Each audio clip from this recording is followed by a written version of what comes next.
All right, and welcome into the In Between Fantasy Football Podcast, your place for a refreshing and feel good take on fantasy football and NFL gambling. The NFL schedule has been released, which means it's time to get down with our best bets for the season win total markets. That's right, we're going to break down 4 plays that we will be invested in and encourage others to do so as well. I'm your host, Seth Wilcock, back with Boston's boy, Steve Lawson, fresh off a vacation down in the lovely state of Florida. Steven, you were messaging the group a few weeks ago, hey, these opening lines, we need to get after them. You were excited about the win total markets before we even got the schedule. Now we have it. So you have to be thrilled to be getting down to business tonight, my friend.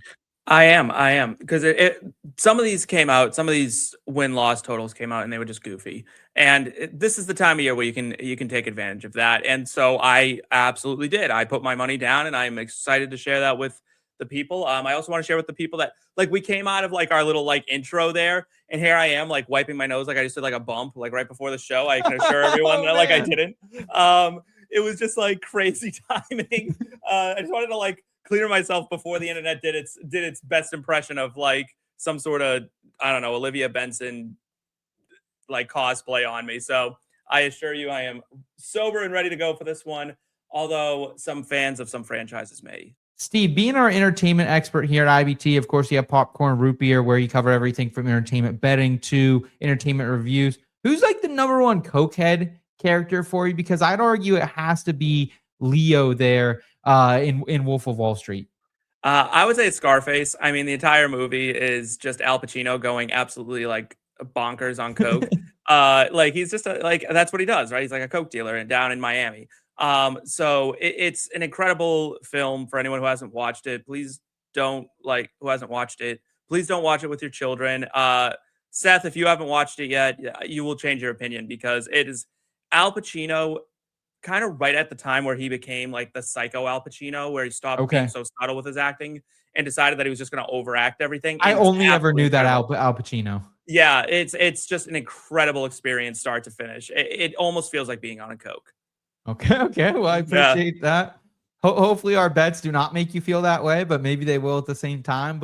And before we dive into that, a quick reminder that the easiest way to support the program is to please give this video a thumbs up and make sure you subscribe to the channel. That is the brand new IBT sub channel on YouTube. That's right. It's a channel just for NFL football betting and fantasy football coverage all the time. You can subscribe right here at youtube.com/@IBT podcast for all that great information. And Steve, let's go ahead and fire it up with here with a little between bets. Between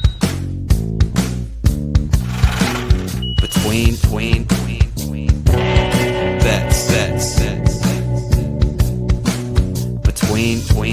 Between bets.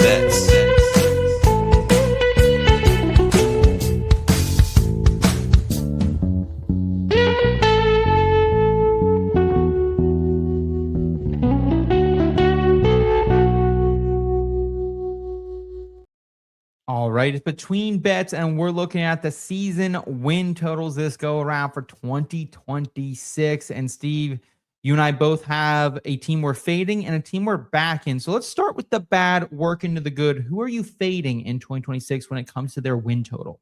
Yeah, I am fading the San Francisco 49ers. I'm going to take the under 10.5 wins, which is going off at -122, or at least that's what I got it at on Kalshi.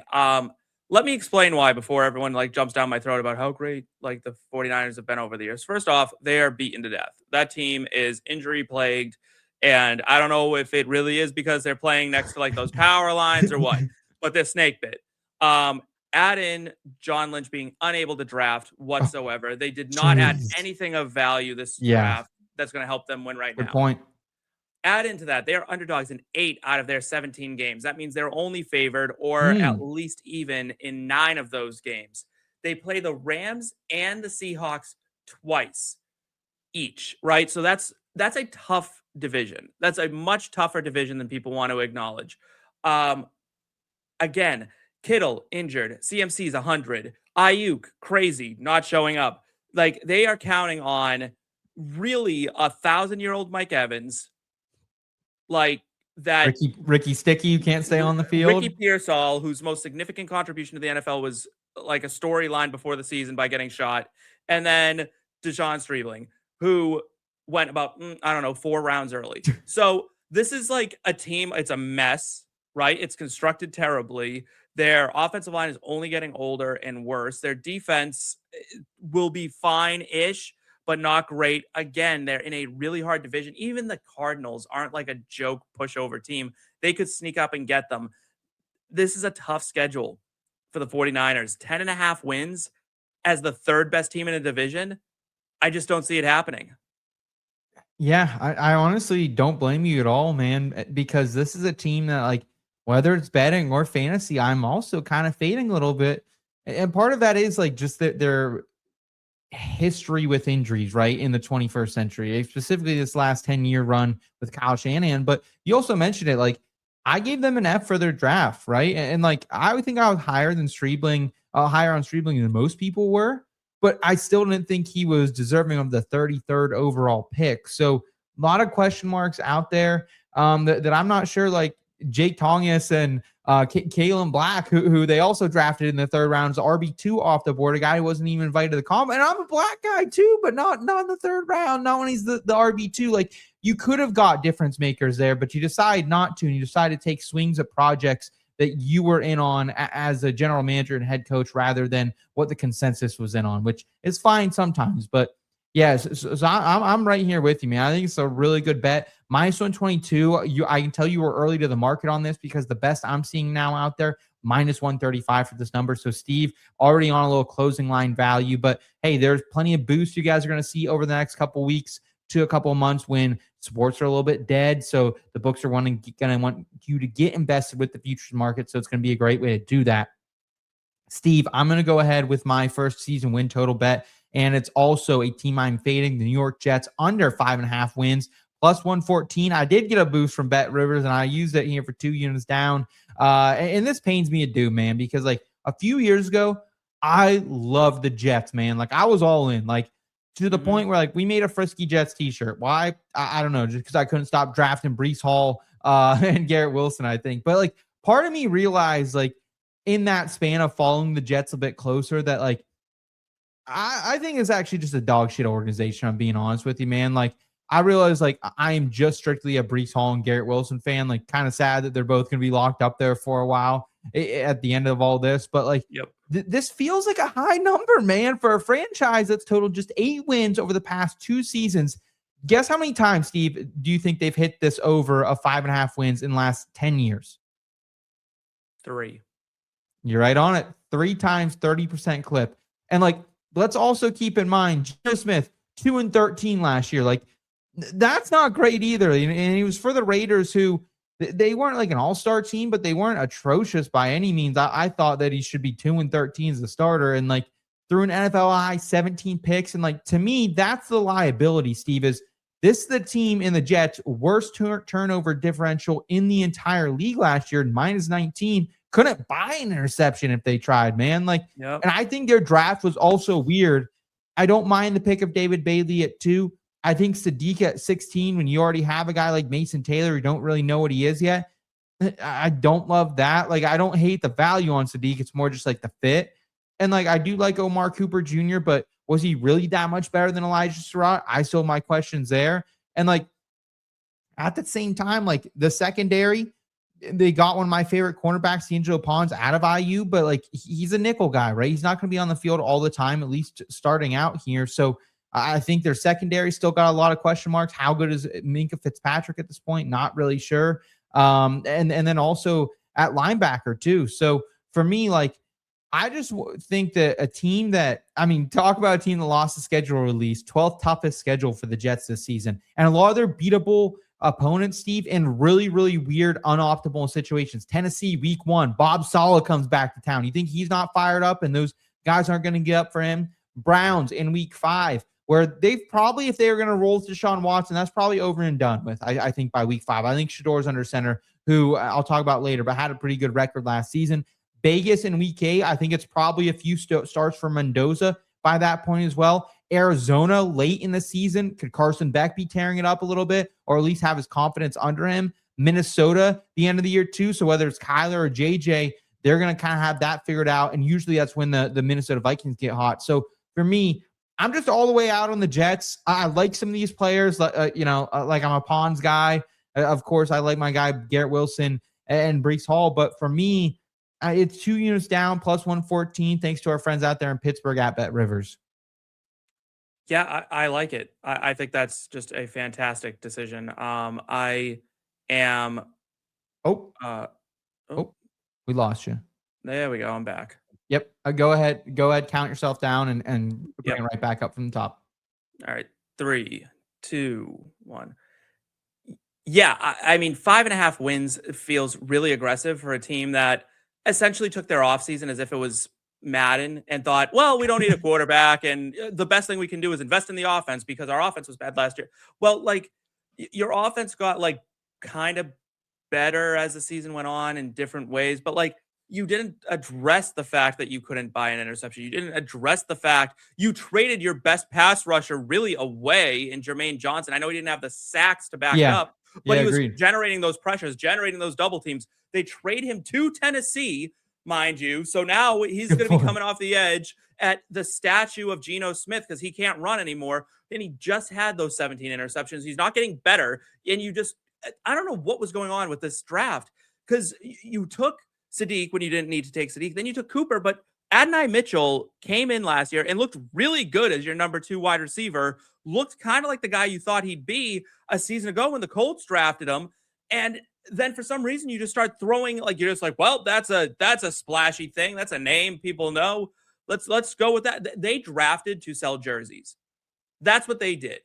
That's the honest truth. That's why like Woody Johnson lets his teenage sons, which is weird to think about because he's 150, has teenage sons running this place like a Madden game. Yeah. And that's what they say. Like they've said that has been documented that his sons will go to him and be like, oh, this guy's not good in Madden or this guy is really good in Madden. Go trade for him. Like, and that's why you're a joke organization. That's why the New York Jets, frankly, are like just a stain on the state of New York and New Jersey. They've managed to corrupt both. I'm not entirely sure they're not the reason the Giants suck.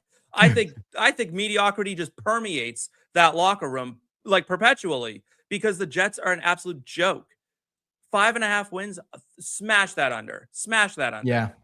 Yep. I totally agree. Especially if you can go over there, get yourself a boost from BetRivers or another book. I think they're giving them this because the Dolphins are so ugly on paper that they're giving 2 automatic wins to the Jets. Yeah, which is absolutely wrong. I think it's at least a 1-1 split. And like, they're probably, if there's a division that they're not going to even split one with, like they haven't beat the Bills in a long time, or it's very rare that they do. And like I don't think they beat the Patriots this year either once. Like I'm not giving them the split. So my godson's 6 or 8-year-old football team would probably put up a pretty good fight against this team. This is a bad team. I just don't get how like they have such a bad turnover differential and they're like, let's go get the most turnover played guy out there, right, on the market. Without addressing the other side of it. They're like, let's see if we can't just set records. So for me, like, honestly, if there's an Aaron Glenn market to be fired at some point, like, I would take the under, I think, 6.5 weeks for sure. I would smash that. Even I can't 5.5, I would dance with it. Would you take under week 6.5 that he's fired? No, because that would mean I have some faith in competence at the like higher levels. Good point. No, good point. He should have been fired already. That's the reality. Aaron Glenn, no disrespect to the man as a person. Great DC. I don't know what he's like. What? Great defensive coordinator. He was fine. I thought he was fine. I didn't think he was great. I didn't like the hire in the first place. But he had zero feel for that game. I mean, none. Zero feel. It was as if I was watching it very much without the feel good element of it. Felt like the first season of Ted Lasso where he's like, oh, what are the rules of this game? What's an offsides? What's this? Mm-hmm. That game in London where he didn't call the timeouts and they were on the 50-yard line and like didn't even get a snap off for a field goal. Yeah. I would have left him there. I would have left him in another country. I really would have. I would have just been like, just stay here. It'd be a worse place to be left. You got warm beer and you got fish and chips. You know, you're out there vibing. Yeah. I'll tell you, I had a beer in London 2 years ago. Warm? Cold? It wasn't warm. It was cold. It was nice. It was a Guinness. As cold as an American beer? It was cold. Yeah. Okay. Okay. Sometimes Maybe they're that's warm. a stereotype. I have talked to Phil, who's on the IBT staff, and a couple other people like Mags from over there, and they do say you can get cold beers, but you can also get them warm, is what I've heard. So Yeah, I think you can get both. yeah, I don't know who's ever going for a warm beer. I just The Brits, apparently they're they know not how to going. drink. So Yeah, good point. Good point. Maybe it's easier on the stomach over there. yeah, maybe. Steve, let's switch gears though. You also have a season win total over you are taking. Yeah, we're firing up the New Orleans Saints here because I think a few months ago we did a betting show where I said one of my hot bets for the season is that the Saints will win the division. So at Ladder. 7.5 wins, I'll take that all day long. Let me talk to you about who I like them beating. The Raiders, they get to play the Falcons twice. They play the Buccaneers twice. They play the Panthers twice. The Giants, the Cardinals, the Steelers. You could alt this line up to 9, and I'm probably still taking it. 8.5 wins. Happy to take it. Because let's say that's 1, 2, 3, 4, 5, 6, 7, 8, 9, 10 games that they are expected to win, that I expect them to win. So that's a lot of room. I think the Steelers are going to be bad this year. The Cardinals will be bad this year. The Giants, that's not a great team. Bryce Young stinks. The Buccaneers are a dumpster fire, I feel like. The Falcons, Tua, Michael Penix, doesn't matter. Boo. You're not giving the Buccaneers or the Steelers enough credit. I'm there with the rest of it. The Steelers are not a good team. Are you going to Heinz Field though? Is that game in Heinz Field or is that game in New Orleans? I'm not sure, but it doesn't matter.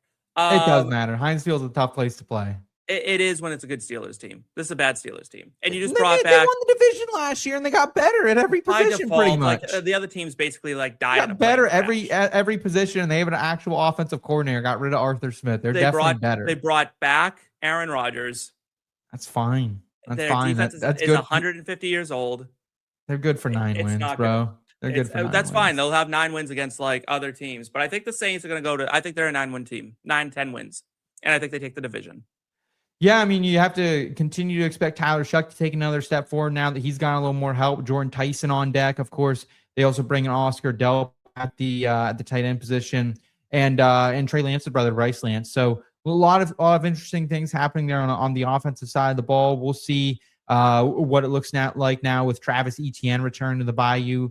But they, continue to stack up some on that defensive front, especially after losing someone like Cam Jordan, who just means a ton to that organization. So I don't hate it. 7.5 feels like I would like this. I think better at 6.5. I'm being honest with you, but I can't fault you. And I just look at how they were playing at the end of last year. The last half of the season, Kellen Moore had this team clicking. Yeah, for sure. And I do feel better about it now this season because last year, if they lost Chris Olave, they were kind of burnt at wide receiver, right? But now you draft Lance, you draft Jordan Tyson, you get Delp in there to help Juwan Johnson and Taysom Hill out. So I think it's a really interesting program as a whole. As do I, Steve. And we're playing with fire a little bit here. Let's go ahead. Let's go with the Cleveland Browns, 6+ wins and over 6.5 wins. So this is a ladder for me. 6+ wins right now, -130 at FanDuel, and then over 6.5 wins, +130. So I only need him to get to 6 and 1. I need him to get to 7 in the other bet here. I'm down 1.5 units on that 6+, and I'm down 0.5 unit on that over 6.5. And for me, I think the Browns had an awesome draft, dude. They needed to get a left tackle. They traded back. They got Spencer Fano, and then also they got another pick that landed them in the second round, Emmanuel McNeil-Warren, right? They're able to go get him as he was falling. Plus, they added offensive line depth in day 2 and day 3, and then they revamped their entire wide receiver room. Casey Concepcion, come on down. Denzel Boston, come on down as well. And for me, while the Jets lost the schedule release, Cleveland won, man. 4.29 winning percentage from last season, easiest strength of schedule in the NFL in 2026, and they're in a division, Steve, where I know I just said that my Steelers are better on paper, and they are, but this is still a year you could steal one, and they usually do occasionally steal one from the Steelers too. But new head coach for them, first time in a long time. Baltimore, same situation for the Ravens, and then plus the Bengals defense and offensive line is so bad, and when you have Myles Garrett across from Joe Burrow, they always struggle against the Browns. So I expect them honestly to go 3-3 in the division, if not better. And I think they're gonna probably take a couple L's right off the start of the season if they go with Deshaun Watson. But like Shedeur Sanders looked like a guy who I think can be an average quarterback in this league, right? He went 3-4 last year without a ton around him. He's going to get Judkins back healthy at some point. Harold Fannin Jr. looks like a budding star. These wide receivers, this offensive line, it really needs to start sinking. That's going to be the big question mark. But if they can and they get Shedeur under center, I think they might be cooking, man. And despite like everything we know about the Cleveland Browns and how like just absolutely pitiful this team has been my entire life and your entire life too, like they've actually hit at least 6 wins 60% of the times over the last decade. So for me, I know that came in 2018 to 2023. Stefanski at the helm, 6 really decent seasons, but like I think it's time to get down the dog pound, my friend. I don't know if I can. And plenty of room. It's I don't know why you're so in on Shedeur Sanders. I mean, he was a screen pass merchant. That's what he did. He was 3-4 with a way worse team. That's he was part 3-4. That was like a bizarro 3-4. I mean, a lot of stuff had to break right. It was a lot of like just nonsense that happened. He, just by his metrics, was a far below average passer. He does not have the ability to push the ball downfield. He does not have the ability to read the defense. He does not have those things as it stands right now. Todd Monken coming in there does not make me feel better. I'm not a Monken guy either. I agree. But I love head coaching candidates wanted to go. Mike McDaniel, who coached on this staff at one point under Stefanski, said, no, I don't want to go there, and went and became an offensive coordinator instead. Stefanski didn't want to do the personality test and the written essay like or Mike McDaniel. Like Mike McDaniel ain't a guy. He ain't gonna sit down and do that work. You kidding me? That's what I'm talking about. This organization doesn't know how to win. They don't know how to be successful. They had success in the palm of their hands, and then they let him go to Tampa. Well, Carolina first and then Tampa. Yeah, but they let him go. They were like, he gets him to the playoffs, and they were like, well, that's enough of that. No more winning. I do agree with that. They're far more interested in their new stadium project than they are about winning this year. As a matter of fact, let me put my little tinfoil hat on here. There's a real, very real incentive for them to be very bad this year. So that when they open that new stadium, they're walking out Arch Manning. Yeah, but you can't tell that to the coaching staff or the players. They're not playing differently. Because Brian Flores still isn't a head coach because owners have done exactly that. So they absolutely can. They have. This is a team that has. I lost first round pick for that, though. Don't you think? I don't think they even won the draft. I didn't like what they did. One wide receiver was the right move. 2 was excessive and it was dumb. They had holes in other positions. They had holes on that defense. They need help on that defense still. They can't just rely on like Myles Garrett, Denzel Ward and Schlesinger, man. Schlesinger, dude, they're starting to put together. You need more. It needs more depth because all you're gonna do is just go, well, Denzel Ward's over there. We're gonna throw that way, and that's how it's gonna go. I don't like. I mean, Quinton Judkins is coming off a broken leg, but then it's like, what's the depth behind him? Is Shedeur Sanders the guy, or is it Deshaun Watson? Mm-hmm. Don't like those options at all. Now you have. So then they go out, draft 2 wide receivers that I don't like. I thought there were better options on the board. I thought this was a year that they should have gone defensive heavy. It was a defensive draft. Lean into the draft. Denzel Boston, bad route runner. Objectively bad route runner. Really a team who Drake London. That's what they just drafted in the second round. Casey Concepcion, I know he's like a guy you love and his route running, like it's just not there. I don't think he's going to be that guy. I think he's more athletic than everyone else. If he can hold on to the ball, that's the thing I struggle with is he just doesn't have the best hands. But aside from that, I think he's a really good player. He's got Deontay Johnson's hands mixed with like, I don't even know. Don't speak that name on this show. Do not do that. Marvin Harrison Jr.'s route running. And the problem is that those were like the weak, like you're just building, like you're setting yourself up for failure.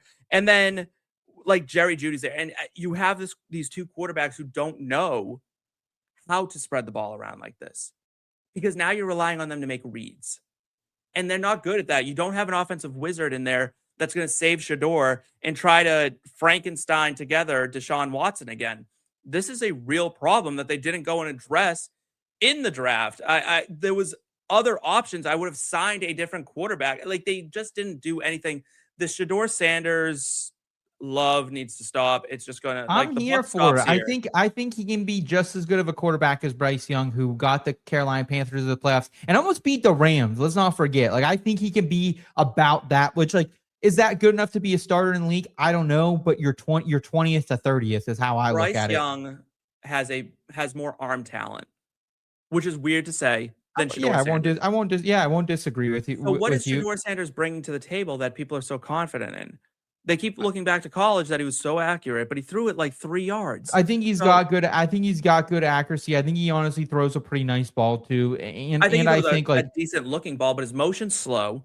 His accuracy is iffy once you push it beyond 10 yards, and his arm strength is frankly kind of lacking. So it's just not there for me. So I'm out on the Cleveland Browns, Okay. but I'm totally with you on the Jets. Okay. All right. Well, there you have it, folks. Going with the Cleveland Browns. Steve's rolling with the Saints. We're both fading the Jets and the San Francisco 49ers. Those are our best bets for the season win totals. We hope you enjoyed them. Let us know down in the comments below. What are your favorite season win totals? What are you riding with us on? What are you fading us on? We want to hear from you. We totally understand either way. And easiest way to support us, again, please give this video a thumbs up. We'd really, really appreciate that. And make sure you subscribe right here to the sub channel, the IBT podcast, and also over on the main IBT channel as well. We've got fantasy football and NFL betting content there, college football betting, NASCAR, and F1 betting, PGA betting, entertainment betting, all to help you cash more and to enjoy the ride along the way. Be sure to check out in-betweenmedia.com. That's all the dope written content over there and the events. Plus, join the community right now for free, in-betweenmedia.com/chat. We would really appreciate that. Come check out the IBT football family. And for my friend Steven Lawson, I'm Seth Wilcox. Thank you so much for watching, and keep it in between. Until next time, y'all.